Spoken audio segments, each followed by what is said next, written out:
Alright, what's up everyone? This is Don with Third Creative, and this is the walkthrough tutorial video for Symmetronic Multi-Sport Photoshop template. In this video I'm going to walk you through all of the layers and the processes and hopefully cover anything and everything that you might need to know in order to create the best images possible with this design. I'm going to be working with a 2x3 vertical file. Just keep in mind that what I'm doing with this file is consistent with other files as well. So it will carry over to the horizontal files or the button file. This one is actually extremely easy to customize. I might even go as far as to say it's the easiest to customize, but you'll see what I'm talking about. We're going to go through these layers. I like to start at the bottom. If you want, you can turn on, turn off some of these layer folders. Just get familiar with where everything is. But we're going to come down to this bottom folder, background layers. Scroll all the way down. At the very bottom, you'll see change background color. So it's just this simple. Double click on this little swatch. It'll bring up your color picker. You can sample from a uniform, or you can just hand pick the color that you want.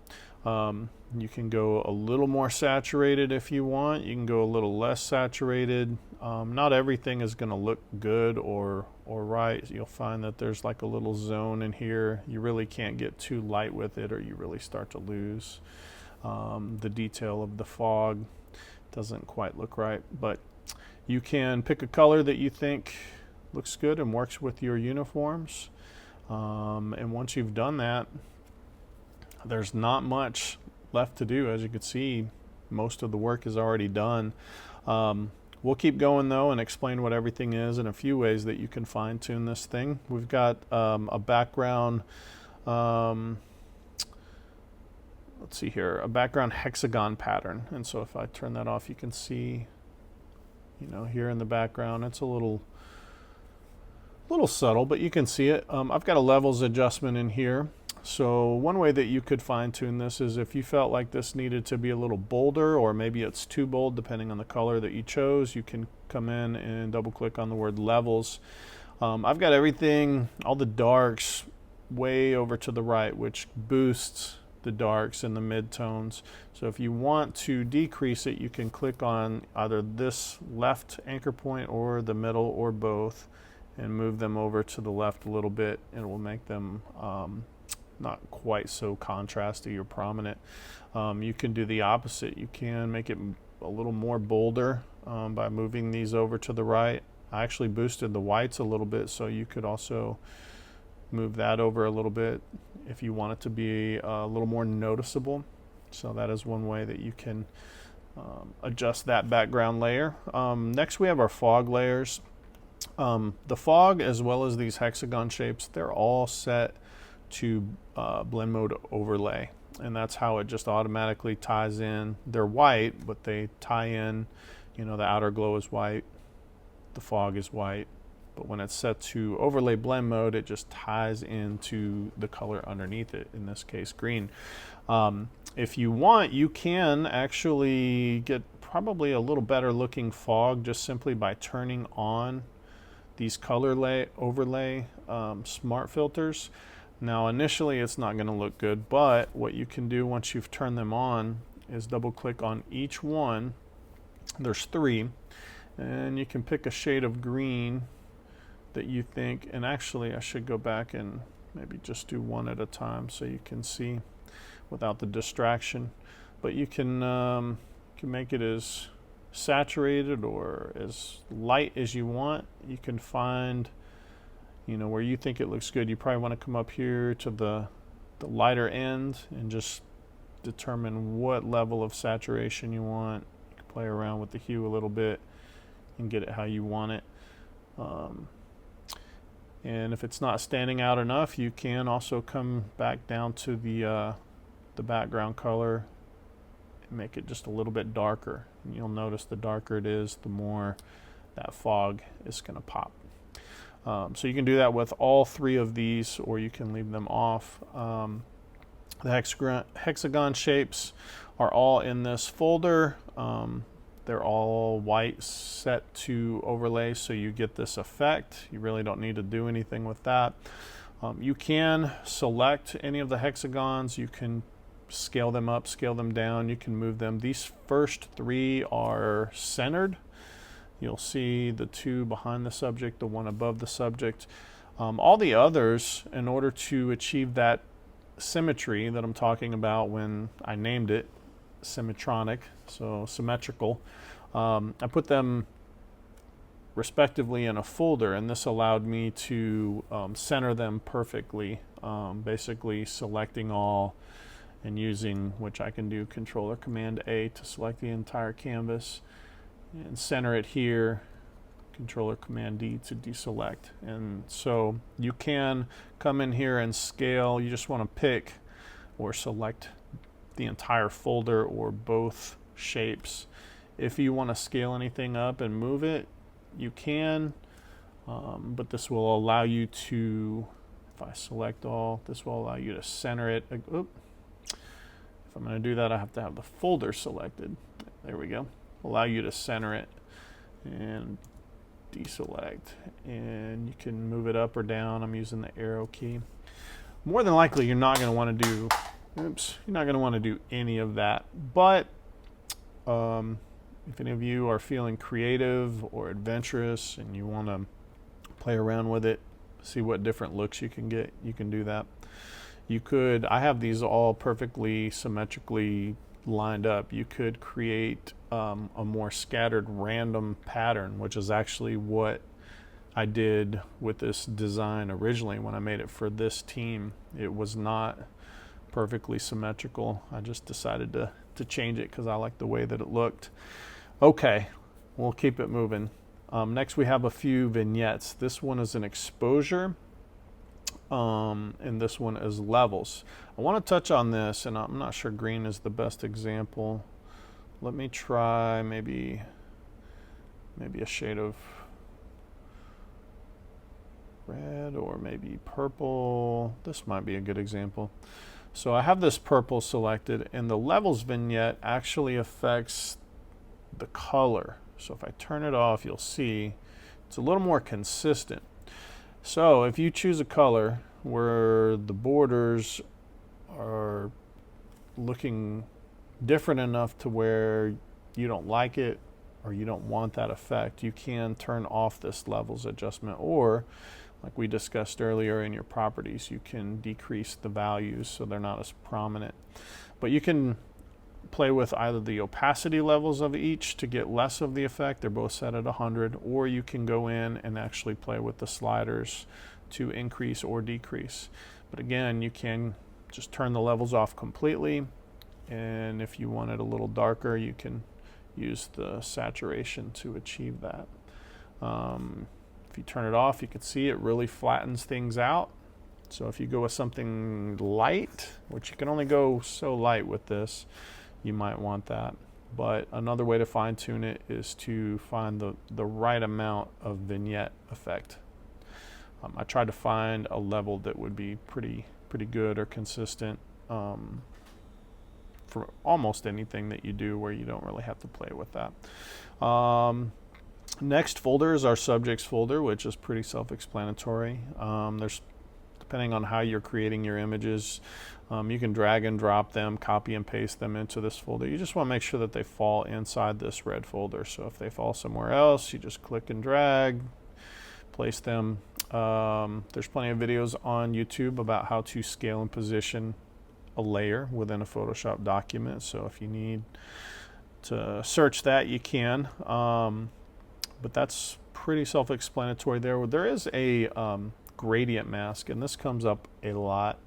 If you need to adjust this gradient mask, there's a few ways that you can do it. One, it's not as good, but it's a lot quicker. A way to do it is to unlock it, select the mask itself, and I see mine's not centered, but that's okay. It covers the entire canvas.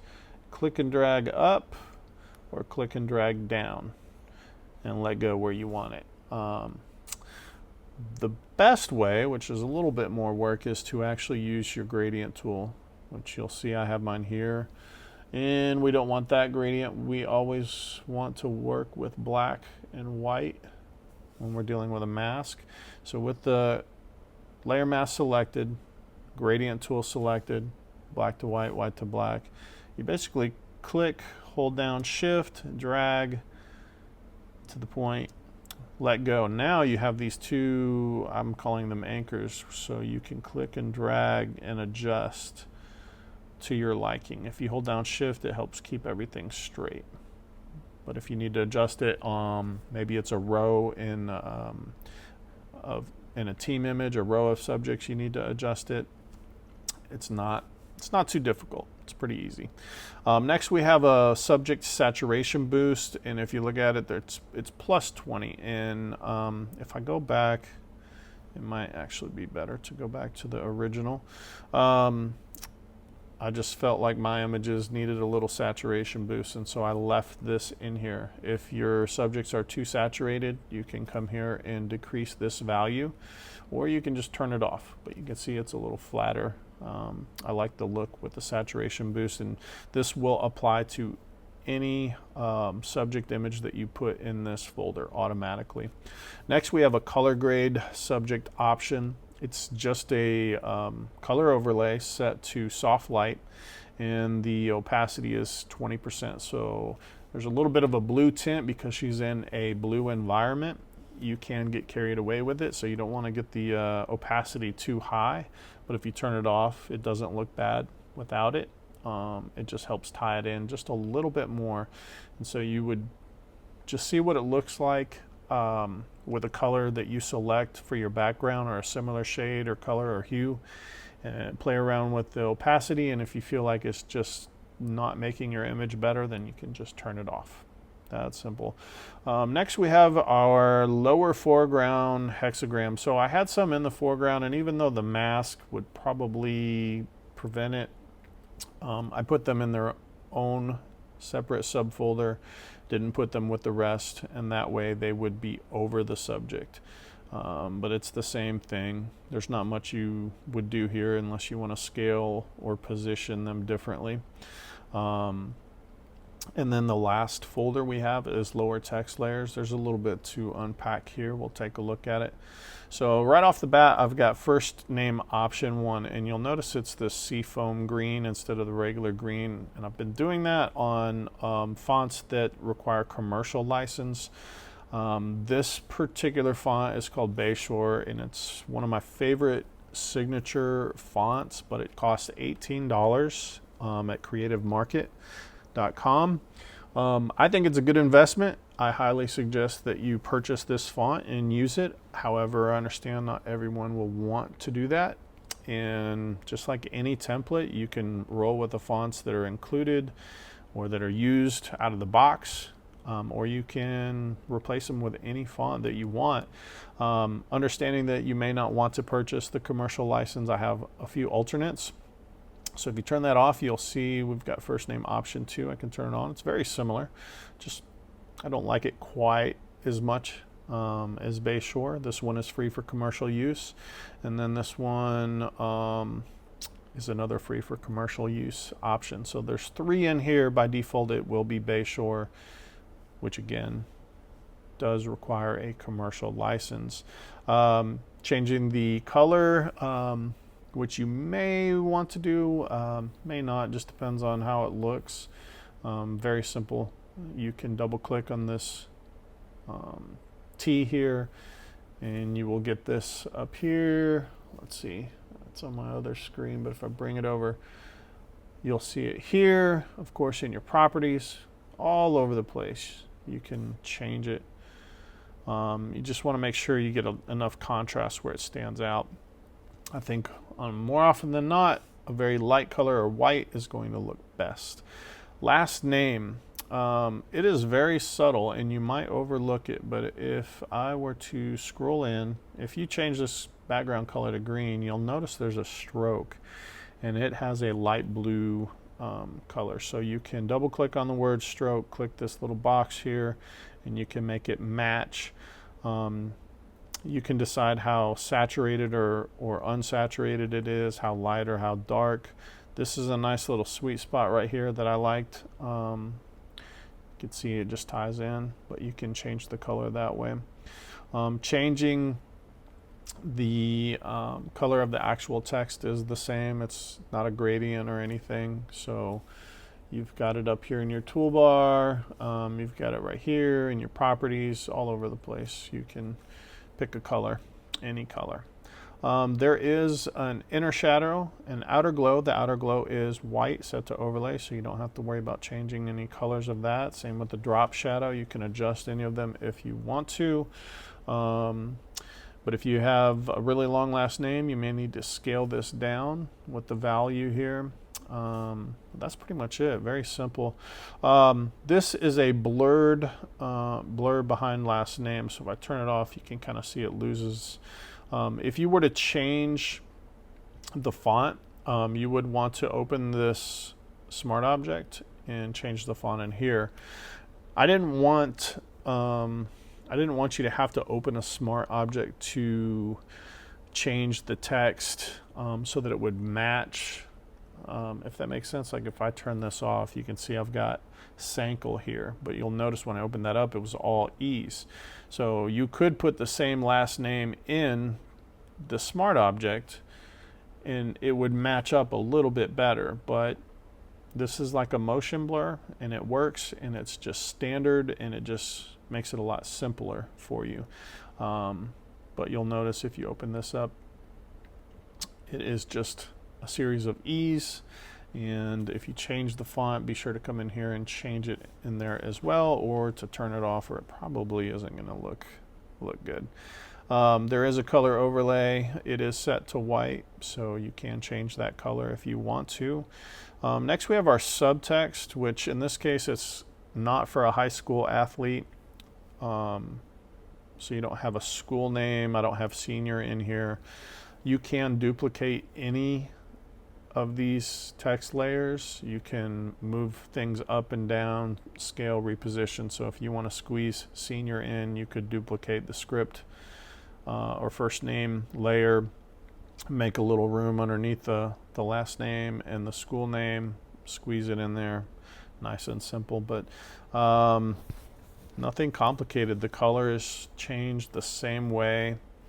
I will say in this, if you're likely to need to change the kerning amount, which is referring to the amount of space in between each letter, or the size, or both.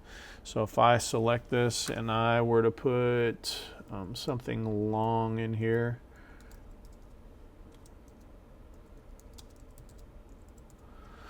okay, so that's, or I probably didn't even need to do all that. Let's just go with, well, this is really long, but it will help give you an idea. So obviously that's not going to work. So it's a combination of things. I have the kerning amount at 500. I could drop it down to 200 and see where that gets me. Still a little bit too wide, so I could go with maybe not that small, a lesser value in the font size, and just keep fine tuning it until you get something that fits just right. I might need to recenter that. Yep. So just keep an eye on that, but that's how you'll make it fit. Of course, you can move these hexagon up, down. You can spread them apart further to make a little more room. Lots of options there. The very bottom, you have this accent bar. So let's zoom into that. You shouldn't have to change the layer mask, but there's a layer mask that basically masks out this section for the year. So you can unlock it, select the layer mask, and I'm going to hold down Shift and Option, click on an anchor point to just make it bigger, make it smaller, whatever you want to do. But if you were to do anything with this line, if you want to click on an anchor point on the side and make it bigger, just make sure that the layer mask is unlocked so it stays in the same spot. I'll center it. So you can adjust that if you want to, and it does have a color overlay. And that is it. That may be the quickest tutorial video yet, but that's all there is to it. Super simple, super easy, which I know a lot of you will like that. They're not always that simple or easy. But that's it for this one. If there's anything that I haven't covered, if you still have questions, shoot me an email, don@thirdcreative.com. That's all I have for this one. It is time to move on to the next one. So thank you for watching, and until then, we'll see you.